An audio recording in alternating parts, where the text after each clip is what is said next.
गौर गोपाल दास ने पुणे के college of engineering से इलेक्ट्रिकल इंजीनियरिंग का अध्ययन किया है। कुछ समय के लिए ह्यूलेट पैकर्ड के साथ काम करने के बाद उन्होंने मुंबई शहर के एक आश्रम में सन्यासी का जीवन जीने का निर्णय लिया। वे वहां पर प्राचीन दर्शन की पुरावस्तु और समकालीन मनोविज्ञान की आधुनिकता का अध्ययन करते हुए 22 वर्ष रहे और फिर नगर के हजारों लोगों के जीवन प्रशिक्षक बन गए।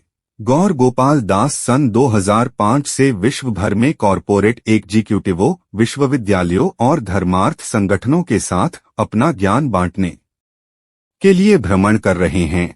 2016 में जब वे अपने संदेश ऑनलाइन लेकर आए तो उनकी लोकप्रियता का विस्फोट हो गया। सोशल मीडिया पर उनके वीडियो लाखों बार देखे गए हैं और अब वे लोगों के जीवन में खुशी और उद्देश्य लाने के आंदोलन का नेतृत्व प्रारंभ कर चुके हैं। अब विश्व के सबसे प्रसिद्ध सन्यासियों में से एक गौर Gopal Das the ideal young spiritual गुरु, आदर्श युवा आध्यात्मिक गुरु की उपाधि से सम्मानित हैं, जिसे MIT पुणे की इंडियन स्टूडेंट पार्लियामेंट ने प्रदान किया है।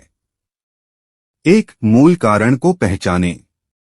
उस व्यक्ति के विषय में सोचिए जिसे आप क्षमा करना चाहते हैं, और यह भी कि आप उसे किस बात के लिए क्षमा करना चाहते हैं। अब आराम से बैठ जाइए, सांस लीजिए, कुछ क्षणों के लिए सांस रोक कर रखिए और फिर सांस छोड़ दीजिए। यह अभ्यास बहुत सारी भावनाओं को निस्तारित रिलीज कर देगा। इसे स्वाभाविक रूप से हो जाने दीजिए। दो स्थिति को दूसरे व्यक्ति के दृष्टिकोण से देखें। अपने आप को दूसरे व्यक्ति की जगह रखकर देखें। उस स्थिति के बारे में सोचें और समझें कि उसने आपके साथ ऐसा क्यों किया। उस व्यक्ति का प्रयोजन समझना महत्वपूर्ण है कि उसने आपके प्रति इस प्रकार का व्यवहार क्यों किया। जब हमें यह समझ आ जाता है कि किसी व्यक्ति ने इस प्रकार का व्यवहार क्यों किया, तो यह कारण हमारे लिए उसे क्षमा करना आसान बना देता है। 3. दूसरे व्यक्ति के विचारों की पुष्टि कीजिए। यह पुष्टि करने के लिए कि जब उसने आपके प्रति उस प्रकार का व्यवहार किया तो उसके विचार क्या थे। निम्नलिखित कार्य कीजिए। उस आदमी से सीधे संपर्क कीजिए। उसकी विचार प्रणाली को समझने के लिए बुद्धि कौशल का प्रयोग करें। एक सामान्य वार्तालाप यह उजागर करने में सहायक हो सकता है कि उसने इस प्रकार का व्यवहार क्यों किया। ध्यान दें, आपको इस मुलाकात में दोषारोपण के लिए नहीं जाना है, क्योंकि अगर चीजें भावनात्मक हो गईं तो सब उल्टा हो जाएगा। किसी ऐसे आदमी से बात कीजिए जो आपको उस व्यक्ति की वर्तमान मनोदशा समझाने में सहायक हो। यह उस व्यक्ति के परिवार का सदस्य या उस व्यक्ति का निकटतम मित्र भी हो सकता है। अगर तथा संभव नहीं है तो इस विषय में कुछ और तथ्य सामने आने तक प्रतीक्षा करें। समय से चीजें सामने आने दें। 4. आगे आने वाली कठिनाइयों का अनुमान लगाएं, लेकिन इस व्यक्ति को क्षमा करने से होने वाले लाभों को भी समझने का प्रयत्न करें। जब हम किसी को क्षमा करने का प्रयास करते हैं तो स्थितियां और भावनाएं फिर से सब कुछ याद दिला सकती हैं। वे इसको कठिन बना सकती हैं या पूरी तरह से विफल भी कर सकती हैं। आप पीड़ा, रोष, अन्याय का अनुभव कर सकते हैं। जो भी हो, उसे नीचे लिखें। यह समझें कि उन पीड़ा देने वाली भावनाओं को पक कर रखने से बेहतर होगा उन्हें छोड़ देना। मैं समझता हूँ सैम को क्षमा करना कठिन होगा, क्योंकि मैं जानता हूँ कि इस प्रकरण में मैंने कुछ भी गलत नहीं किया है। इस तथ्य को नजरअंदाज करना कि मैं सही था और उसे क्षमा करना मेरे लिए कठिन होगा, तथापि इससे हमारे संबंध बढ़ेंगे। यह करने योग्य सही कार्य है। 5. उन सभी अच्छी बातों को याद कीजिए जो उस व्यक्ति ने आपके लिए की थीं। उन सभी चीजों का स्मरण करना जो उस व्यक्ति ने आपके लिए की थीं आपकी क्षमा यात्रा में सहायक होगा। 6. सोचिए, क्षमा करने के बाद आप कैसा जीवन बिताना चाहते हैं। क्षमा कीजिए और भूल जाइए, अर्थात उस व्यक्ति पर फिर से विश्वास करें। क्षमा करें, ध्यान रखें और फिर विश्वास करें। फिर से विश्वास करने से पहले सोचें कि क्या उस व्यक्ति का व्यवहार सुधरा है। क्षमा करें और विश्वास मत करें। आप व्यक्ति को क्षमा कर सकते हैं और निर्णय ले सकते हैं कि भविष्य में उसके साथ विश्वास के लायक संबंध नहीं रखना है। क्षमा करें और कार्रवाई भी करें। आप व्यक्ति को क्षमा कर सकते हैं और कानूनी या व्यवहार की कार्रवाई भी कर सकते हैं। उदाहरण, आप अपनी पत्नी या पति को धोखा देने के लिए क्षमा कर सकते हैं, लेकिन फिर भी अलग रहने का निर्णय ले सकते हैं। 7. अपनी क्षमाशीलता की प्रतिज्ञा पर गौर करें। आपको नोट करना चाहिए, आप किस व्यक्ति को क्षमा करना चाहते हैं, उसे क्षमा करने के बदले आप क्या चाहते हैं। दूसरे व्यक्ति के नजरिए से स्थिति का आकलन, आपकी राय में उस व्यक्ति की आपके प्रति नियत की पुष्टि, उन कठिनाइयों का आकलन जो उस व्यक्ति को क्षमा करने से उत्पन्न होंगी, वे सभी अच्छी बातें जो उस व्यक्ति ने आपके लिए की थीं।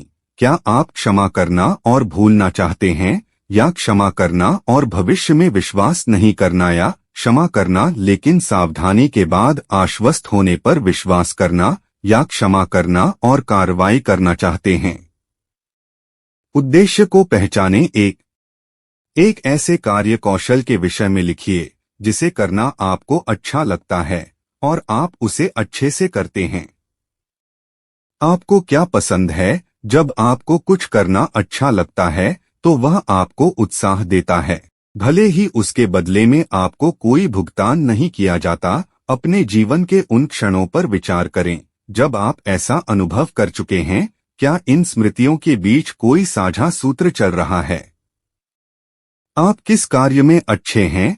यह समझने के लिए कि आप किस काम में अच्छे हैं, अपने आसपास के लोगों से ईमानदार जानकारी प्राप्त कीजिए। उदाहरण के लिए, अगर आप सोचते हैं कि आप पब्लिक स्पीकिंग में अच्छे हैं, तो क्या आपके आसपास के लोग भी यही सोचते हैं?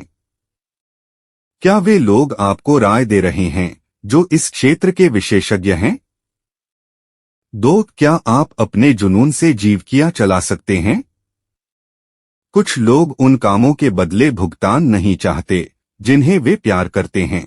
ठीक है, तथापि बहुत सारे लोग विवशता के साथ अरुचिकर नौकरियां करते हैं और सपना देखते हैं कि कभी वे अपने मनपसंद कार्य में पूरी तरह से लिप्त होंगे, लेकिन पूर्ण समर्पण की बात करते हुए भी जीवन की व्यावहारिकताओं को तो ध्यान में रखना ही पड़ेगा। आप में से बहुत लोगों के बच्चे होंगे जिनकी ट्यूशन फीस भरने की आवश्यकता होती है, या ऋणों की अदायगी जो किसी की प्रतीक्षा नहीं करती। 3. क्या आप अपने जुनून को उद्देश्य में बदल सकते हैं? वे लोग सबसे खुश होते हैं जो दूसरों की सहायता करते हैं। क्या आपका जुनून दुनिया को कुछ देने में सहायक बन सकता है? आपका जुनून आपका है, लेकिन जब एक बार आप यह सीख लेते हैं कि इसका उपयोग दूसरों के लिए कैसे करना है, वह आपका उद्देश्य बन जाता है। आप अपने जुनून को इन 3 चीजों का उपयोग करते हुए उद्देश्य में बदल सकते हैं। प्रासंगिकता, क्या आपका जुनून दूसरों की सहायता के लिए सीधे सीधे प्रासंगिक है? उदाहरण के लिए, अध्यापक बनना एक फलदायी पेशा है। आप उससे आजीविका तो कमा ही सकते हैं, नई पीढ़ी को ज्ञानवान भी बना सकते हैं। संसाधन, क्या परिस्थिति आपको इसके लाभों का उपयोग दूसरों की सहायता के लिए करने दे सकती है? यह आपकी प्रतिष्ठा हो सकती है जो इस परिवर्तन को प्रभावित करे। आपका धन जो परोपकार के लिए खर्च हो, या आपके संबंध जो हृदय परिवर्तन में सहायक बने। बचा हुआ समय, आपकी परिस्थिति आपको इतना समय दे सकती है कि आप दैनिक कार्यों के लिए नियत समय सीमा के बाहर अपने मन का कार्य कर सकें। ऐसे बहुत सारे लोग हैं जो दिन भर कार्यालय में काम करते हैं, लेकिन उसके बाद बेघर लोगों की सेवा करते हुए प्रफुल्लित होकर घर लौटते हैं। मुझे यह स्पष्ट करना है कि उद्देश्य का अर्थ दुनिया बदल डालो जैसी बड़ी घोषणा नहीं है। इसका अर्थ ये लिया जा सकता है कि दुनिया को बदलने के बड़े मंसूबे रखिए, पर अपने सीमित साधनों में। आपका वह छोटा योगदान मिलकर काम कर रहे लोगों के बड़े नेटवर्क में जुड़ सकता है। उदाहरण के लिए, अगर आप बेघर लोगों की सहायता करना चाहते हैं, तो क्या आप एक ऐसी संस्था या समूह से जुड़ सकते हैं जो आपकी पसंद का हो?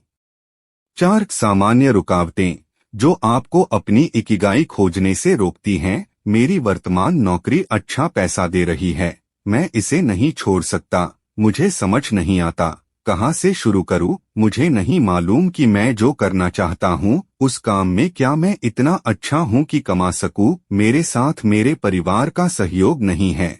ये वे सामान्य कारण हैं जिनकी वजह से लोग अपनी इकिगाई पाने में असफल रहते हैं। 5. इकिगाई की पुष्टि करना। अब जबकि आपने अपनी इकिगाई पाली है, अपने किसी ऐसे दोस्त से इसकी पुष्टि करवाएं जो इस क्षेत्र का विशेषज्ञ हो और जिसके दिल में आपका हित सर्वोपरि हो। आप कह सकते हैं, हर दोस्त विशेषज्ञ नहीं होता, पर ऐसे लोगों से पूछने से बचें जिन्हें आपकी रुचि की समझ न हो। कोई चिकित्सक आपको यह नहीं बता सकता कि आपकी कार में क्या खराबी है, और कोई मैकेनिक आपको नहीं बता सकता कि आपको खांसी क्यों है।